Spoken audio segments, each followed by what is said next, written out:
Welcome to another edition of our weekly conversations with our security awareness manager community.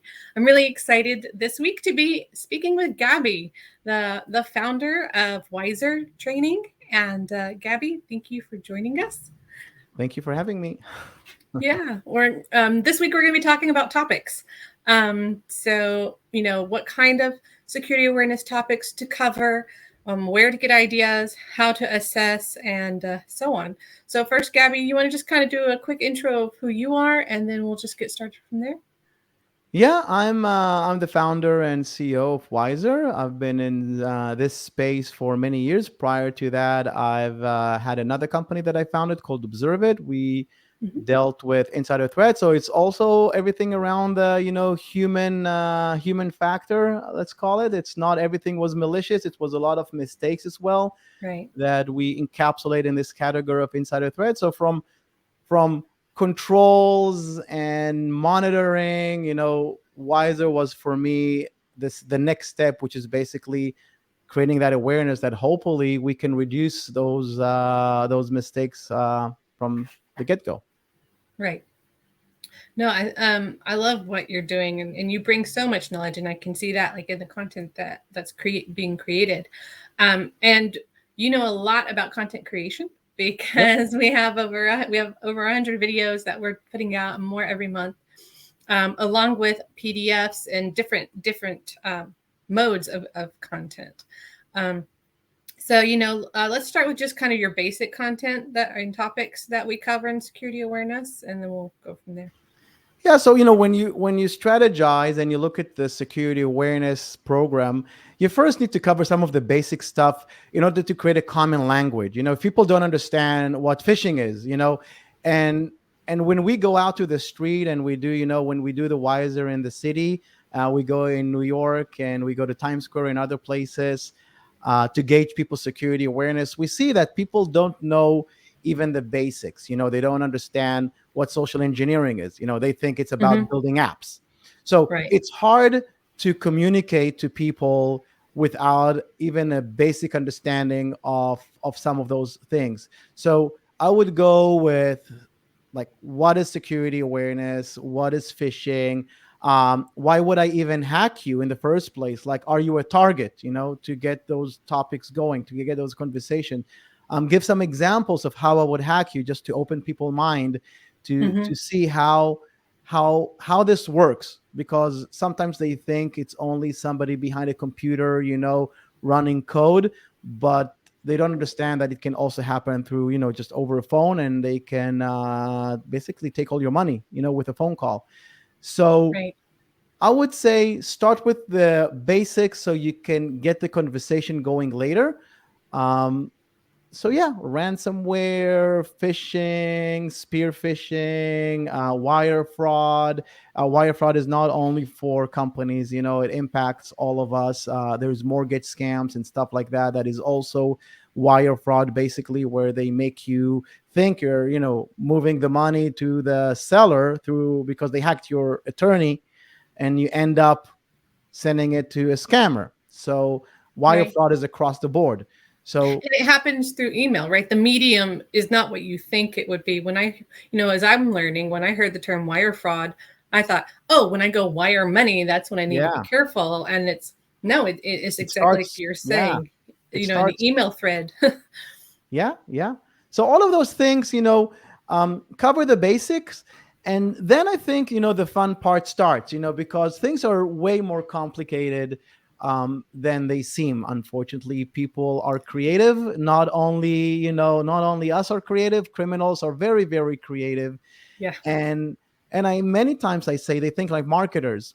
So because their product is the scam, so they have to market their scam.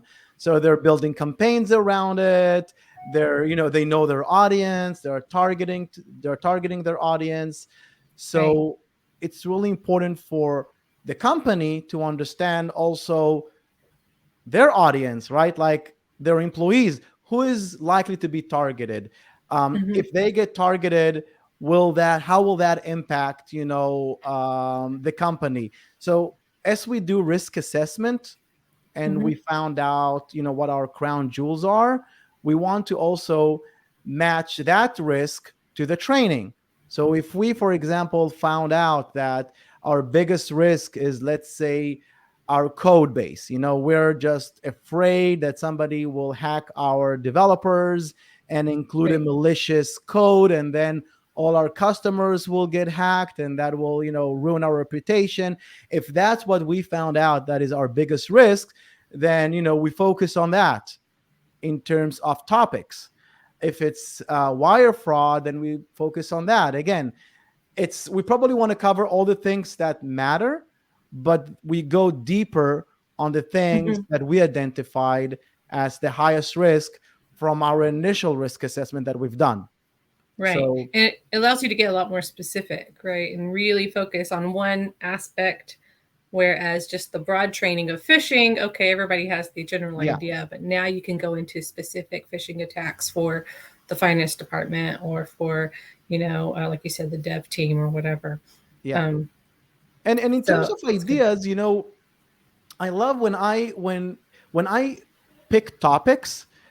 I'm thinking about, again, I think like a marketer. I think I'm a marketer as a business. I think every You business are. owner- You're a very natural I marketer. think I think every entrepreneur and business owner, when they start, they have to sort of like get off the ground. So they are marketers to some degree. So I'm putting that hat Right. on when I'm building our topics, and I'm thinking about engagement. So Mm, we want to create engagement with our audience, with our teams. We want them to get excited about what we have to tell them. We want to take that home and be right. ambassadors and be basically become from a learner to become a teacher at home. We want them to like, hey, did Right. you hear about this? Did you hear about that? You want to get people excited. So you're asking yourself, like, what are the topics that will create that engagement? One of the things that I love to look at is like pop culture, for example, or stuff like that. Take for example the Amber Heard and Johnny Depp trial. You know how much Oh, right. content and how many topics you can create around just privacy alone out of that Right. topic? Because we hear again and again people say, I have nothing to hide, like I'm an open book, I don't care if they get my phone or see this or see that, like, and that's something we need to deal with, right? When it comes to privacy, we're unfortunately dealing Mhm. with I have nothing to hide, so it's hard to even talk about the steps to take in order to keep your privacy if you don't care about your privacy. But then you see that trial, and if Right. you see like how embarrassing it was to see all of that private life spilled out on social media, then it makes you think, hey, Right. this is a topic we can maybe deal with during this month, because it's such a hot thing right now, and it's Hmm. something that people can take home and share with their family, because now everybody's on the same page, like we see that on TV. So it's just an Right. easy topic. So topics also, it's not only the topic itself, it's also when you are talking about that topic. So What do try you to mean? make things, whether it's um, you want to talk maybe about online shopping during shopping season, you want to talk about tech scams during tax season. Right. Right. um, Okay. I see what you're saying. so Right. That's kind of the seasonal, because the cyber criminals definitely have their social calendar and they know yeah, when all the seasons are coming up. Christmas, Black Friday, Cyber Mondays, all those things, and so they're targeting it. Okay, so that would also be a good thing to even maybe reach out to your social media person in your company and just say, hey, what are the calendar topics, and kind of maybe you can perfect, collaborate, exactly. collaborate with them. That's Yeah. perfect what you said, because I think security awareness in general requires that collaboration. So Yes. it's not just you sitting there pushing a button and pushing out the annual training and that's it. I Right. think what you just said, that brainstorming with your marketing team about, they have a content calendar, right, for Hmm. customers. So you Right. want to put that marketer hat or mindset when you're pushing out content to your team, because one of the drawbacks that we have with the security awareness, and I repeatedly say that, is that we're forcing people to watch our content. So by forcing people to watch our content, we don't really know if it's engaging, if they care about it Yeah. or not, because we don't have the tools we have, let's say, on social media. I post something out there, nobody cares, then I either need to repurpose it, maybe it's my problem, maybe I didn't capture their attention. And that's Yeah. another point that you have to think about when you're pushing out content. Like, Hmm. are you capturing people's attention at the first few seconds? So whatever it is you're creating, whether it's custom content or a video that you purchased, it's also how you're sending it and how you're capturing people's attention, because you really want them to actually listen, not zone out, right? Right. And Right. it's even 3 minutes of something you don't care about, you just go off. Like, it's so hard to concentrate on something you don't care. Yeah. So It's when you when you create the content, think about that. So again, it's true for social media posts. If people didn't like your content on social media, you may say the smartest thing ever, but your first two lines, you yeah. know, didn't capture anybody's attention. So you either repurpose it and post it out again. I sometimes, post my content again because I try to I think like a troubleshooter, like, it didn't go well last time. I still think it's a Hmm. good message. Let's change it a little bit. Let's Right. give it a twist. And if That's nobody a cares, nobody cares. Let's move on. yeah. That's a great point, though, is, just because you put it out once and it flops doesn't mean it was even bad content. It could be the timing was wrong. Maybe it was right up against a deadline, and you just forgot about Yeah. whatever the work deadline was for people, or people just weren't paying attention. One thing, there's a tool that you've mentioned before for like writing headlines for subjects Yeah. for emails. Yeah. What's the name of that tool? It might be helpful. I think I just Google, there's Headline Analyzer. I think Hmm. Co-Schedule is one of them, and there's a Yeah, few right, others. right. But Because yeah, sometimes it could just be the subject line, yeah, didn't interest them enough because they've got other emails that are more important. yeah, So sometimes that it's something as small a tweak as that to help yeah, get your topic more visibility. yeah. So I Because think that's a not good all point the too. content, not all the topics you push. In general, I think security awareness shouldn't be just mandatory content. Like, Right. throughout the year, you may want to include like handouts for people that are, you're sending an email out or through the Slack channel or team channels, whatever it is. It's still topics, right? That you care that people will open. Hmm. So you have to track that. Did people care about it? Did people open it? But before you do that, check your headline. Is the subject line good? If because otherwise you may have this amazing MFA guide, but you know the Yeah. title was bad, so nobody opened that email. So it's a missed opportunity. Exactly. So you have to think about those things. Sometimes it's an image that you created. Mm. So again, going back to what you said, show this to your marketing team, do some A/B testing, but don't make it just a task. Okay, here's an infographic. Let's just push it out and just put in a title and send. That's it. Right. Um, yeah, think more about the delivery. Will people open it? Yeah, I think, and one thing that we had mentioned in our virtual meetup last week on, measuring KPI was, I think you said this was look at the engagement. Look how did it generate conversation? So that kind of gives you an idea if your topic was a hit or not. Yeah. You If it know, was off. one of the reasons beyond loving to like our mission is that security awareness will one day be a basic life skill, so we post a lot on LinkedIn. But one of the reasons that we do that is because it's a great way to gauge if the topic is of interest. Because Mm, if it does create a lot of conversation and it is something that people care about, then we tweak it and then we add it to our product. So for me, it's just, it's testing the water, because it's hard to test it based on how many people watched it within the product that people are forced to watch. So how do you still figure out if people care about it or not? You take it to social media. Another thing Right. we do is we see how many people shared it outside the product. So if people actually copied the link and send it to their family, that means this is a great topic. Let's focus more on that, or let's elaborate on that topic. Again, so you have to have your basics. You have to have the things that are hitting your risk assessment. You want to make sure that you're Right. aligning the topics with the things that are the most risky to you, to your Hmm. organization.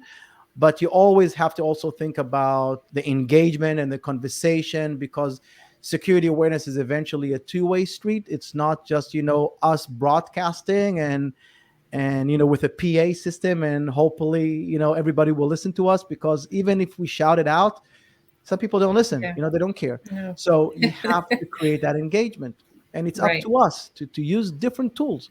So look at the comments. For me, a lot of my ideas come from Mm. comments. I'm reading the comments and I'm like, okay, this is a real cool, they make a lot of sense with their comments. Let's do a Right. follow-up, either a post or video about this topic. Um, Going to the street and asking people stuff, from the Wizer in the street, that created a lot of Hmm. topics for us. So that's something that can be done in the company. We can have like Definitely. to incentivize people to tell their stories, because almost everyone either knows somebody that got hacked or were hacked. Like Right. almost every time we like put the mic in front of somebody, a random person. Oh yeah, it happened to my mom or to my dad or to my little brother or sister. To happen to me Hmm. all the time. So give that mic Right. to people in your company, and that will generate also topics, things they care about. And you will also see what they actually want to learn about. Like, how can I protect my Right. device, or how can I protect my bank, or how can I protect those things? And then serve them with information about those things. Yeah, I think creating user generated content is like one of the best ways to do it. And you search it out one on social media, which I think is a really great way to do it, just looking in the threads themselves. But then Hmm. also, I think for those companies that still have the physical presence and still have employees coming on, definitely, going out and, first you have to kind of make sure you build a safe environment, right? So people don't feel like they're going to get like in trouble if they share their story. But then also starting, starting from the top down, right? Getting the CEO, getting the leadership, having them share their stories, right? Or doing man on the street and having to see Yeah, if they can define and whatever, and then laugh about it, and then use it as a teaching opportunity. I yeah. think, those are really great ideas for people to consider. It's hard, it's not easy, but you have to be excited Yeah. about it. And I think once you start doing it, it's sort of like going to the gym. At the beginning, it's hard, you know, Right. but then you build that routine, and it's fun. It's become fun, because engaging with people, for me at least, it's a lot of fun. I get to learn so many things from people, so Hmm. many types of hacks. And then what happens is they just, people ask me, like, how do you get all those stories? People reach out to me and share them. Like at the beginning, it was hard to get people to talk. uh, Right. but when they see that, it also creates a culture of openness, where it's Hmm. okay. As a victim, I shouldn't be embarrassed. I think Right. this is key for victims, because a lot of victims feel ashamed when it comes to cybercrime. And it's not the same when they're a victim offline. They sort of feel comfortable talking about it, but when it's cybercrime, for whatever reason, they feel that maybe they were stupid or whatever. And it's not that case. Exactly. It's not that case. So the Right. fact that the CEO is talking about it, for example, or the Hmm. CFO, or anyone basically in the Or company. even the security team. Yeah, no, They're not immune. So, yeah. I had a friend, getting those actually. I stories. shared her video about 2 weeks ago, and she was on RSA, and she spoke about it openly, how she came back from Canada with her family, and the airline basically didn't treat her well, and they pushed her out very far. It was like a week later, I think. They gave her a flight, so she was so upset. She ranted about it on social media, and you know all her guardrails, like Right. fell, because she was like so distressed. And she was like, Gabby, I deal with fraud on a daily basis, and it happened Right. to me. And she Wow. wasn't scammed. Like, she figured it out like halfway through. Basically the airline reached to help her and asked her for information, and she was thrilled that maybe they will be able to help. And obviously it wasn't Right. the airline, it was a scammer. Right. But It that's a took, very legitimate process that people go through to get yeah, assistance from you don't think companies. of that, you're like midnight, right? Right. You're at midnight with your kids at the airport. Who thinks about they're going to get scammed right now, right? Right. But that, there are people that are specifically looking for those instances. So Mm-hmm. when you share that during the travel season, so now it's summer, right, and people are starting to travel a lot, so this is the type of stuff that actually makes sense. Mm-hmm. This is the type of stuff that I think we should talk about as a topic when Right. summer is coming, and share this type of stories, because when you travel, you can get hacked on, by plugging in your computer to a public USB charging station, and you can get hacked online. So I think, again, when you think about topics, you make it relevant to the times that we live in. Mm-hmm. So now it's traveling Mm-hmm. season. Right. And one of the points that I learned from one of the Wizer videos was, in traveling nowadays, even we may not be someone who has like high security clearance, right? We're just regular employee. We have our laptop and we're working on the go. We leave it in the hotel thinking it will be safe, right? But not taking an extra step to actually secure it, Yeah, because nowadays, right, the whole threat of just the cleaning help coming through and yeah, also using their USB, yeah, so like just thinking about different, I guess, perspectives that can still affect the business, even if they're maybe not the top level CEOs, but it can still have a big impact on the business, and being aware of these types of yeah. of Everything is intertwined attacks. today, right? It's not like It we really live in an is. isolated place, especially today with work from home. So, like our personal life, our kids, they share the same Wi-Fi. Everything is connected. So when we go to a hotel and we take our laptop with us and we leave it open on the desk, that's a risk for the company as well, not just for the person. So I think understanding those things, taking those topics, touching them during travel season, talking about portable devices. Even you have scams where somebody slips like a receipt under your door, so for the Hmm. hotel, and you need to pay it, and then you actually pay a scammer. Like it's so easy to Oh, go in and just like put in a receipt for like a pizza or wow. something or anything you had, like you get Hmm. that, you look at that, and you call the You number and just you quickly. pay it through the phone, so you can check out quickly without having to wait in line. So all I need to do if I'm a scammer is quickly do that. Wow. Yeah, So people don't think that's about it. crazy. No, that's a Yeah, new one to me. it's just endless, unfortunately. But that ongoing awareness, and I think when it comes to topics, like, keep it going. It's not just a once a year, let's cover all the main topics and that's it. Even though you Right. do have to comply with, you'd still, if you're under HIPAA, that's part of the topics you have to do whether you like it or not. You can't, like, Yeah. or GDPR.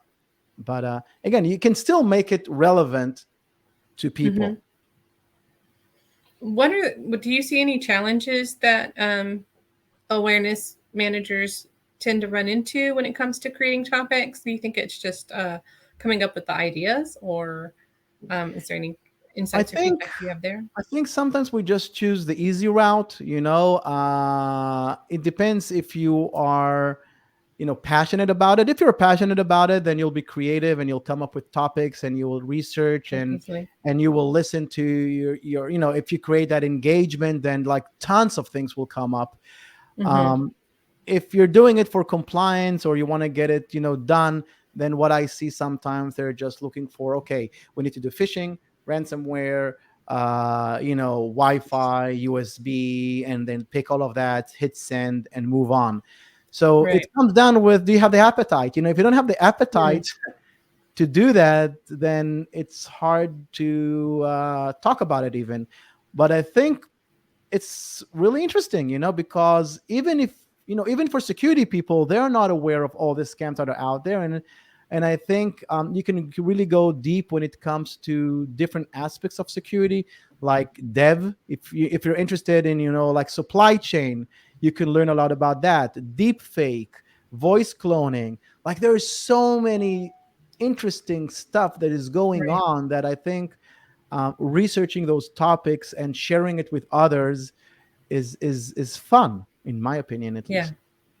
Yeah. It's I really think, fun. Like you're I in think the so. middle of of everything that is new.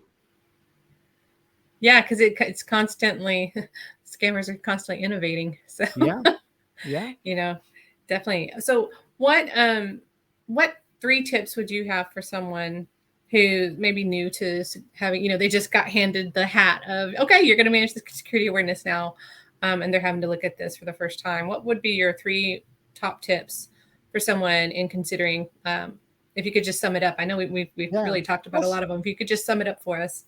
so first of all, find out, what are the compliance regulations that your company requires, because you have to cover those topics. If you're under HIPAA, under GDPR, under CCPA, whatever it is, talk to your compliance team. Find out what are the basic requirements and don't leave them out. Then cover the basics and make sure that people have that basic understanding of social engineering, a little bit of the terms that you're going to use, even though you want to keep it very, very simple. You still want to make sure that people understand what is phishing, right? You can't just Mm-hmm. define it again and again every video or every time you create content. Right. And the third thing is, yeah, be curious and focus on engagement. Once you understand engagement, everything else I think will follow. If you understand that that's your job, to create that engagement, that curiosity from the team's point of view, that open door, then topics will start flooding in, and you'll be relevant all the time. Awesome. Yeah, and those are really great, I think, considerations. And do you have anything else you want to add before we close out? I can go for hours about this. I think, I know. yeah.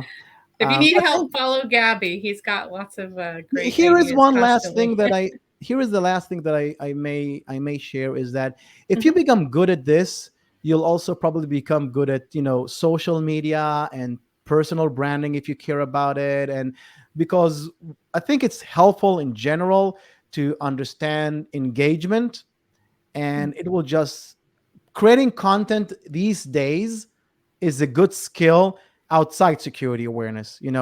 Um, in general, Yeah. it's a way of communicating. I think, for our kids, I teach my kids those things. I think it's really, really important to better communicate.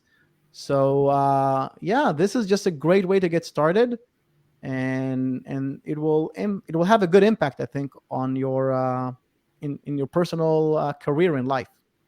Yeah, that's a really great point, actually. Well, thank you so much, Gabby. Really appreciate it. Just wanted to make a quick announcement that we have a security awareness community of managers, and we would love for you to join us on LinkedIn, and or you can just DM me, and I can send you the link. And we also do recaps of these conversations as well as our virtual meetups every Thursday. So we'd love to have you join and be part of the conversation. Thank you again, Gabby, and until next time. Thank you. Bye. Bye.